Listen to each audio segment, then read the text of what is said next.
أعوذ بالله السميع العليم من الشيطان الرجيم بسم الله الرحمن الرحيم إن الحمد لله نحمده ونستعينه ونستغفره ونستهديه ونعوذ بالله من شرور أنفسنا ومن سيئات أعمالنا من يهده الله فهو المهتدي ومن يضلل فلن تجد له وليا مرشدا وأشهد أن لا إله إلا الله وحده لا شريك له وأشهد أن سيدنا وحبيبنا محمدا عبده ورسوله اللهم صل وسلم وبارك عليه وعلى آله وصحبه أجمعين إن الله وملائكته يصلون على النبي يا أيها الذين آمنوا صلوا عليه وسلموا تسليما اللهم صل على محمد وعلى آل محمد كما صليت على إبراهيم وعلى آل إبراهيم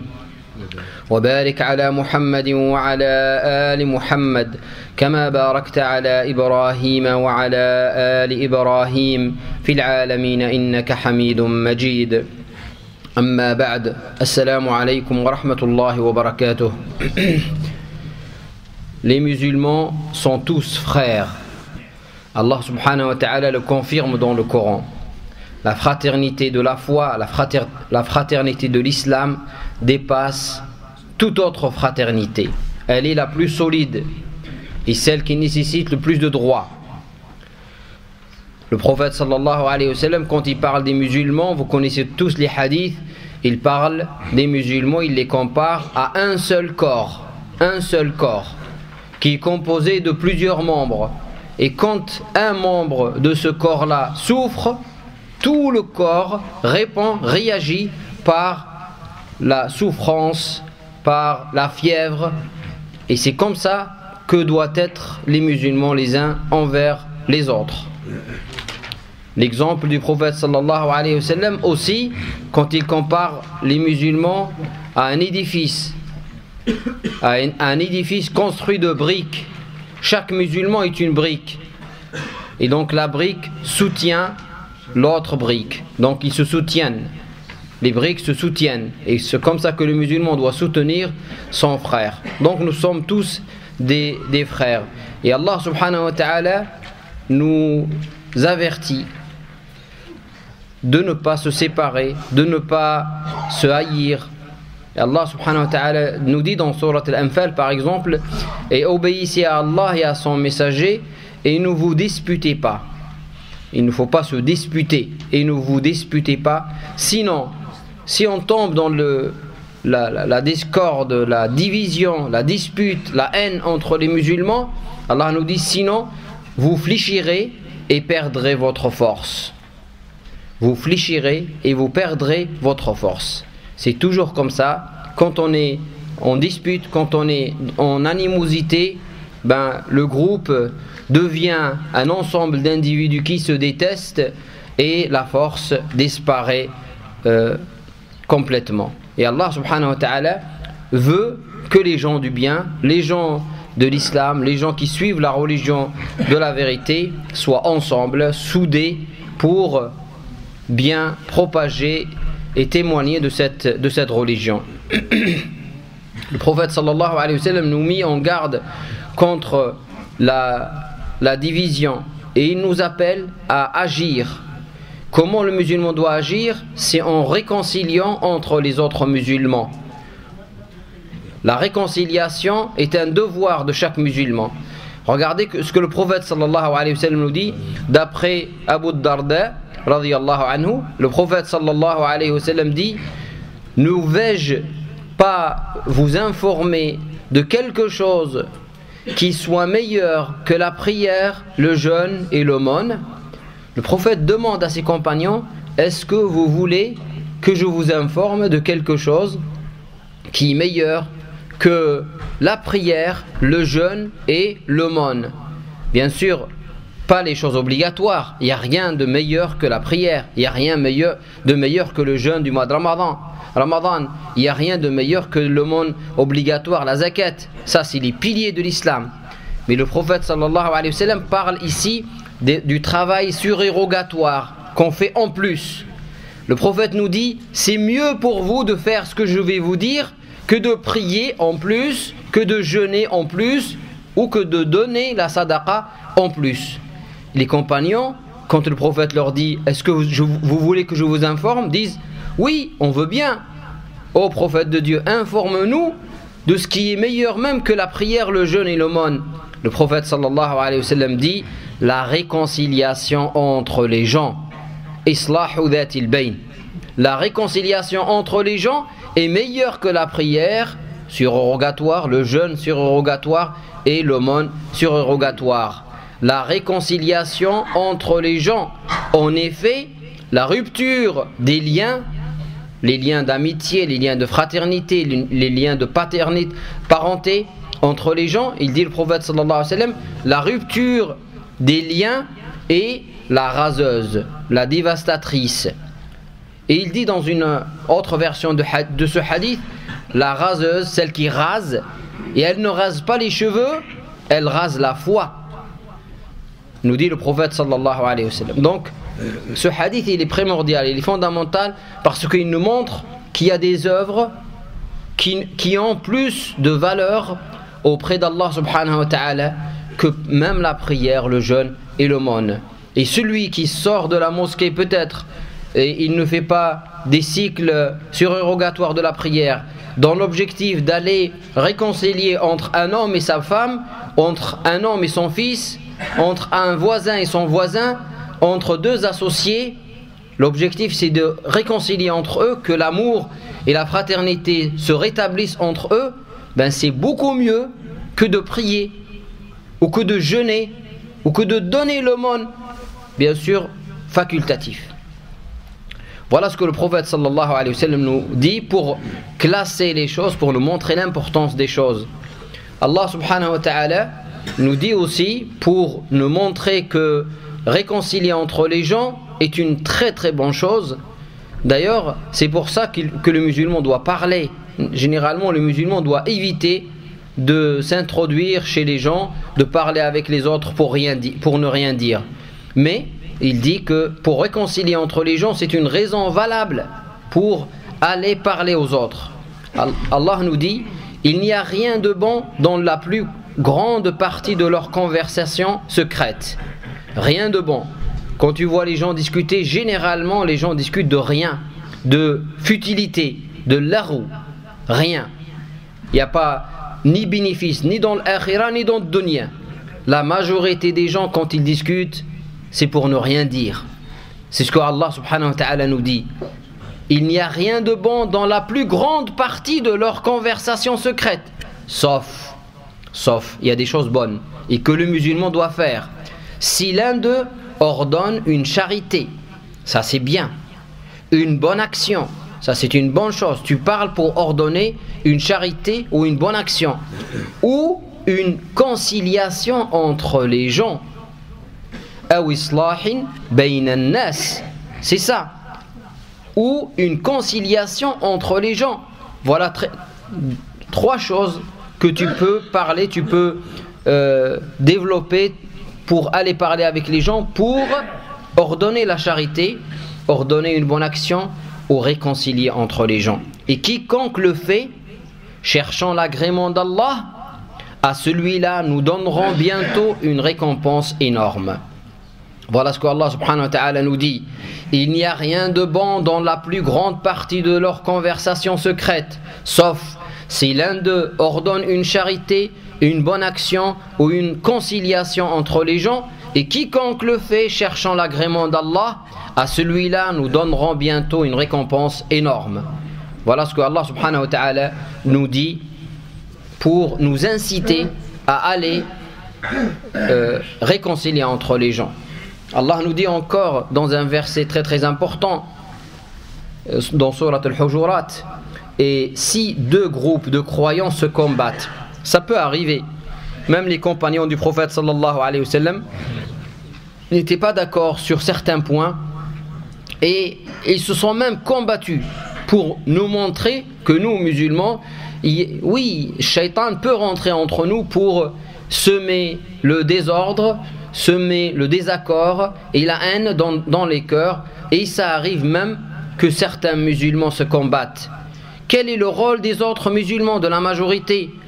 Donc Allah nous dit, faites la conciliation entre eux. فَأَصْلِحُوا بَيْنَهُمَا.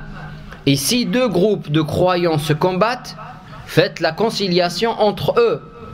Si l'un d'eux se rebelle, si on voit que l'un de ces deux groupes ne veut pas la conciliation, il est injuste et il ne veut pas admettre son injustice. Si l'un d'eux se rebelle contre l'autre, combattez le groupe qui se rebelle. Donc soyez avec l'opprimé contre l'injuste. C'est comme ça que le musulman doit être. Il ne doit pas inverser les choses. On n'est pas toujours avec le gagnant, le plus fort. Non, Allah ne nous dit pas soyez avec le plus fort. Allah nous dit soyez avec l'autre, celui qui a subi l'injustice. Mais combattez le groupe qui se rebelle jusqu'à ce qu'il se conforme à l'ordre d'Allah. Puis, s'ils se conforment tous les deux à l'ordre d'Allah, réconciliez-les avec justice et soyez équitables, car Allah aime les équitables.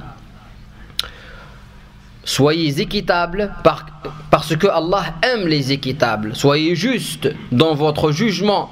Ne penchez pas vers un groupe parce que vous êtes plus proche, parce que vous avez un intérêt. Ne soyez pas comme ça, ça c'est une injustice. Soyez justes et réconciliez entre les gens avec justice.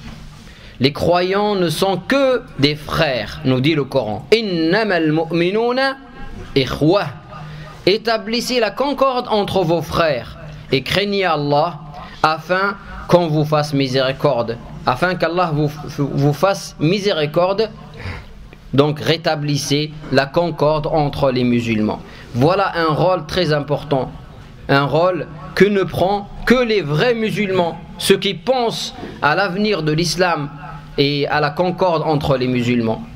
Et le prophète sallallahu alayhi wa sallam nous incite même, parfois on ne trouve pas de moyens pour réconcilier entre les gens, il est même autorisé de faire des petits mensonges, il est même autorisé de faire des petits mensonges qui n'ont aucune conséquence bien sûr, pour réconcilier entre un homme et sa femme, pour réconcilier entre un père et son fils, pour réconcilier entre deux voisins.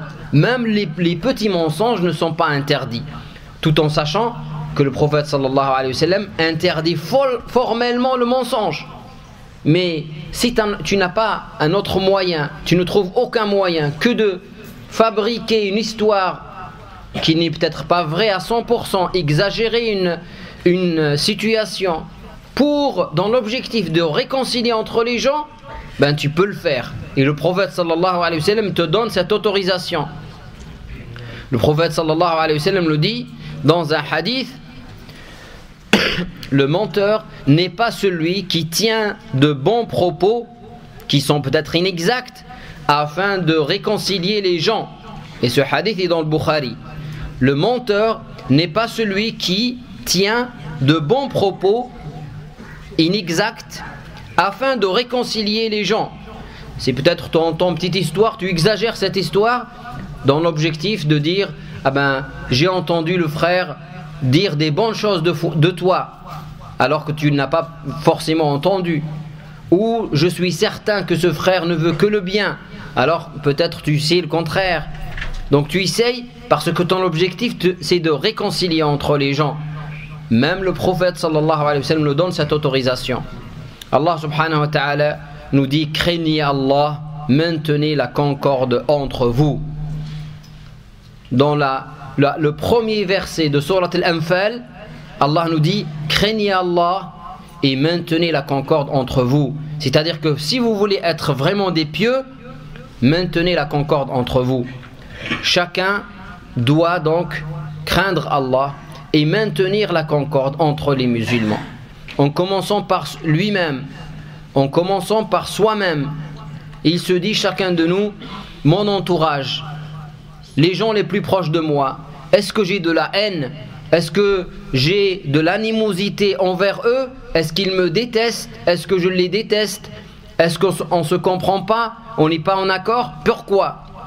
et il commence par la personne la plus proche de lui, sa maman ou son papa, sa femme, ses enfants, pourquoi ça ne marche pas entre moi et eux? Et il essaye d'appliquer l'ordre de Dieu. Maintenez la concorde entre vous. Aslihu dhata baynikum. Et il commence par lui-même. Il a un problème avec sa femme, ou la femme qui a un problème avec son mari. Ben je vais essayer de résoudre le problème, de réconcilier. Et pour réconcilier, il faut faire des concessions. Je ne peux pas être ferme sur toutes mes exigences et mes conditions, et après dit je veux la réconciliation. Mais la réconciliation selon moi. La personne qui est en face n'a pas le droit de demander quoi que ce soit. Je veux bien me réconcilier si elle accepte toutes mes conditions. Ça, c'est pas la réconciliation. Si je veux la réconciliation, c'est que moi aussi je dois faire un pas et l'autre personne en face doit faire un pas. Et on avance chacun un pas, et comme ça on se rencontre. On peut faire la réconciliation. La réconciliation vient des deux parties. Donc je commence par mon entourage, ma famille, mes proches, mes cousins. Est-ce que j'ai un problème avec mon cousin et pourquoi? Est-ce que je peux les résoudre? Quels sont les moyens? Et sachez que celui qui commence par la réconciliation, Allah lui donne une énorme récompense, parce que c'est lui qui fait l'effort pour se réconcilier avec les autres. Et il ne dit pas je m'en fous. Alors s'il part, il part, moi je n'ai rien à faire, je m'en fous de lui. Non, ça c'est pas un musulman. Un musulman cherche toujours de se réconcilier avec les gens. Son voisin, son frère à la mosquée. Pourquoi? Il y a un problème, il y a eu un problème à un moment donné, maintenant c'est fini, j'essaye de me réconcilier avec mon frère. Si les moyens sont là et si je peux le faire, je le ferai, ainsi de suite. Donc c'est ça, un musulman d'abord commence par son cercle et il l'élargit petit à petit. L'idéal c'est de dormir le soir et qu'on n'a aucune haine, aucune animosité dans son cœur envers aucun musulman et aucun être humain. Après cela, il faut prendre son temps aussi pour arranger entre les gens, parce que, comme je dis, le prophète sallallahu alayhi wa sallam nous dit que c'est le meilleur acte que tu puisses faire. C'est mieux même que de faire la prière et le jeûne et le sadaqa, de réconcilier entre les gens. Tu auras une récompense énorme de la part d'Allah subhanahu wa ta'ala. Il voit que son ami n'est pas d'accord avec sa femme, il essaye d'aller les voir pour réconcilier entre eux, il essaye de réconcilier entre le voisin et son voisin, le papa et son fils, il essaye d'inciter les gens à être bons envers les autres. Voilà comment doit faire un musulman. Si chacun fait cela, alors les choses iront beaucoup mieux dans notre communauté et dans notre société, Inch'Allah. Si tu n'es pas la cause de la réconciliation, alors au moins ne sois pas la cause de la séparation entre les gens. Wal'iyadhu billah, il y a des gens, au lieu de réconcilier entre les gens, ils prennent le rôle de shaitan. Shaitan, qu'est-ce qu'il a comme rôle sur cette terre? C'est de créer l'animosité, la séparation entre les gens.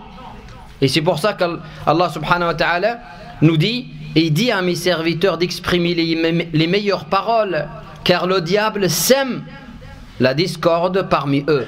Le diable, c'est son rôle, semer la zizanie. Le diable est certes pour l'homme un ennemi déclaré. Et le prophète sallallahu alayhi wa sallam nous dit, Satan a désespéré d'être adoré dans la péninsule arabique, mais il n'a pas désespéré de semer la discorde, la zizanie et les conflits entre vous. Shaitan ne désespère jamais. Et le jour où Shaitan est le plus heureux, c'est quand il sépare une femme et son mari. Là, il est heureux. C'est pour ça que nous devons contrer Shaitan.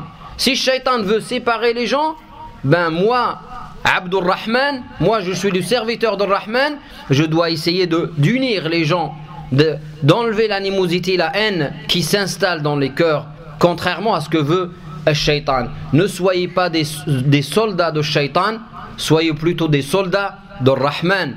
C'est-à-dire, on essaie de réconcilier entre les gens, et malheur à celui qui sera la cause de la séparation d'un homme et de sa femme, ou de la haine entre un homme et son fils, ou un homme et son père, ou son cousin. Malheur à lui dans ce monde, et malheur à lui devant Allah subhanahu wa ta'ala. نسأل الله سبحانه وتعالى أن يلهمنا رشدنا، أن يجعلنا من أهل الصلاح والإصلاح. اللهم أصلح ذات بيننا وألف بين قلوبنا وأبعد عنا الشحناء والبغضاء ومصائد الشيطان يا أرحم الراحمين يا رب العالمين. سبحانك اللهم وبحمدك نشهد أن لا إله إلا أنت نستغفرك ونتوب إليك. سبحان ربك رب العزة عما يصفون وسلام على المرسلين والحمد لله رب العالمين.